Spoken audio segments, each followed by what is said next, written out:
you will see inflation start to come in. We've already seen oil coming in sharply. That will eventually filter out. Also, natural gas has been tumbling as well. But I don't think Bitcoin is near that max pain, not yet. In this interview, Gareth Soloway talked about the exact price point where he expects the next bounce for Bitcoin. He then talked about the correlation between the traditional markets and Bitcoin, and then looked at the past Bitcoin cycles. He came up with his price targets for Bitcoin for next month. He also laid out several reasons for why he's long-term bullish on Bitcoin. I'd also like to remind you that we're giving away $100 to a random subscriber at the end of this month. To participate, all you have to do is subscribe to our channel, like this video, and leave a comment in the comments section below. Good luck. Now, let's look at his interview. Yeah, so we just briefly pierced that 20,000 marker, right? So we know that that 19.5-ish was the 2017 high. There's definitely some major support here. So what let's do, let's bring up the chart right now and take a look. And basically, again, this should be technical support. I don't think it's a long-term support, but in the very least, I do expect a bump here in Bitcoin. Again, if you zoom out on the chart here, you can see very clearly this was a major, I mean, this was a cycle pivot high going back to 2017. So it would be very surprising. The way technicals work, usually these major pivot highs give a sustainable bounce for at least a month or two in a bear cycle before they break significantly lower. Now, we obviously know what's going on with Celsius, and we saw Terra Luna. So there are dominoes that are falling. It's very reminiscent to the dot-com bubble bursting, which to me tells me there's still more downside to come eventually. But in the near term, I think a move back really right in this area here to 25 and change, that would be a very reasonable target in the near term. That's that pivot low from the Terra Luna UST collapse. And then if we get a little bit through that, then you would start hitting major resistance around 28.5, 28.6 on Bitcoin. I would be somewhat surprised if we get through the second line here, considering everything that's going on. And again, we have to remember that you still have the Fed tightening. They're not going to start printing at least till the end of the year. I know that's even, hard to imagine that they go back to that, but I do think that the economy will get in a position where they probably will have to again, maybe late this year or next year. And then that's probably where you find a bottom. And one other little tidbit here is if you look at past Bitcoin cycles, it's usually about 12 months or so before the bottom is put in. So if you go to 2018, it took about 12 months. Same thing with 2013's major high. So it makes sense that somewhere November, December, we could see that low on Bitcoin. I have a calculated target out to 12,000.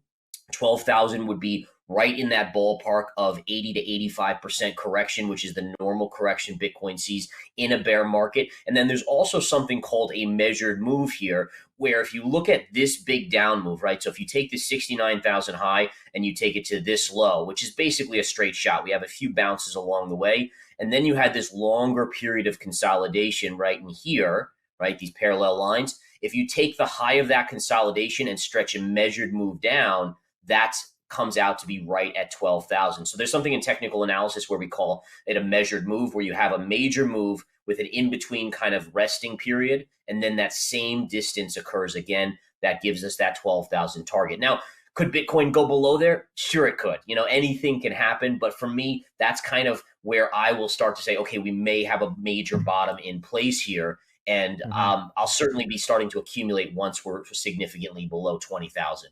Yeah, we certainly are. So I'm right with you in that we definitely have not seen max pain. And the reason I can tell that, and I'm sure you can tell that as well, is that in past cycles, I know you've been around for a long time like me, when you get to max pain, people don't even want to talk about it. They just kind of throw up their hands in kind of giving in, defeat, right?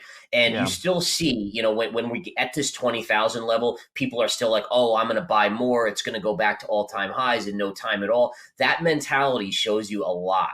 And that tells you you're not at that bottom yet. So again, is it going to be 12,000? Is it going to be lower than that? The only kind of caveat, and again, I've been kind of riding this, 20 was my high end, 12 is my low end. But one of the things that makes me a little nervous is that if this is the dot-com moment for cryptocurrency, then I go to Amazon's chart in 2000, right? And what's interesting about that is it's the exact same pattern on Amazon. You have the same M-top that you have on Bitcoin at this point. And Amazon went from $112 down to about $7 to $6. it's about a 95% drop, right? So you have to think in those terms. A good trader is always going to think about all angles and try to be as prepared as possible no matter what occurs. So I'm in agreement with you. I think that you will see inflation start to come in. We've already seen oil coming in sharply. That will eventually filter out. Also, natural gas has been tumbling as well. But I don't think Bitcoin is near that max pain, not yet. Yeah, so longer term, I'm hugely bullish on Bitcoin. I continue to be. I'm less bullish on a lot of the altcoins for reasons that you've mentioned here, which is, again, what use case do they have? Is it a use case that makes them a security, or is it a Right. commodity, or what? And we know that regulation is at some point going to differentiate. And then what does that mean for them? I think Ethereum survives. There's so much built on Ethereum at this point, but we have to be, as investors, I'm very much focusing on Bitcoin and Ethereum as my top holdings in the next cycle. Just because, again, I don't have clarity on a lot of these rules and regulations that inevitably are going to come. And in all fairness, I do want some regulation. I just want the right type of regulation. I want the Sure. regulation that protects the consumer, right? The ones where if your account gets hacked and you lose your Bitcoin, it's insured like an FDIC insurance, which isn't there now. So yeah, I'm in the camp that the next leg up is going to be the mega leg up. It's going to take us to at least 100,000, maybe even 250 or higher. And again, all these things are going to start to culminate. The fact that the Federal Reserve can't put the genie back in the bottle with inflation. Yes, it's going to come down. I think it gets sticky around 4 to 5%, and it Yep. stays there. And as soon as you see unemployment start to go up dramatically due to a recession, which we know we're going to have at some point, and Yep. we could even be heading that way, at some point they're going to look at inflation and saying, all right, 4 to 5%, it's not great, but Right. we'll tolerate it because we have 10% unemployment. Let's start Hmm. printing money again, right? And then it's that whole big thing again. And that's where I think that Bitcoin next mega cycle gets started. Yeah, I do. And I think that's going to be part of it. And it's part of my thesis for why I don't believe that you're at a point yet where Bitcoin has bottomed out, because we know that it follows the Nasdaq, right? So we know that Yep. it's at this stage of its lifespan, it's kind of what we would refer to as a risk on asset, and that's how it does Hmm. better. So just the mere fact that you're not at that point yet. Let me show my charts here. I got the Nasdaq Yep. chart up, but basically, if we take a look at the Nasdaq, we can clearly see that we're still in the upper range of this longer term. And I'm going to even go to the weekly chart. Check this out. This is a longer term going back to 1999, the tech bubble top, this channel. And you could see how for many, many years we were kind of hovering in this lower range here. And then we had this meteoric rise all the way to the high end. And we have pulled back, but you're not even close to being back to that low end just yet. And again, if you look at it in the very least, I personally anticipate that the NASDAQ 100 at least has to test the pre-COVID highs right here at around Hmm. 9,600 or so. So that still leaves quite a bit of downside in the NASDAQ. And if that NASDAQ is going to go there, it's, to me, at this stage of Bitcoin's lifespan, it's unfathomable for it to not see another leg down based on the NASDAQ collapsing even more. And again, we're talking now another 15+%, maybe 20% downside in the NASDAQ from here, which puts us down north of 50% on the overall index.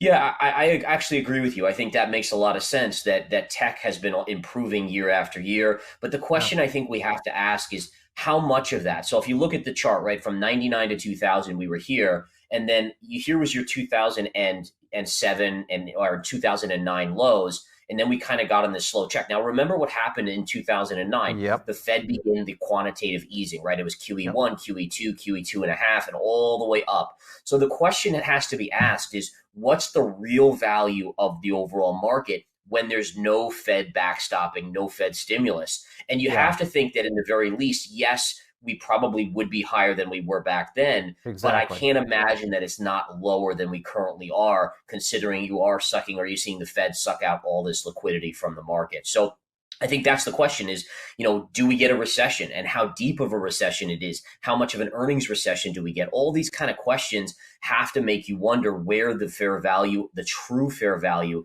of the NASDAQ is. And then obviously that translates into moves in cryptocurrency where the fair value is before Bitcoin matures into kind of an offsetting, kind of a safety trade.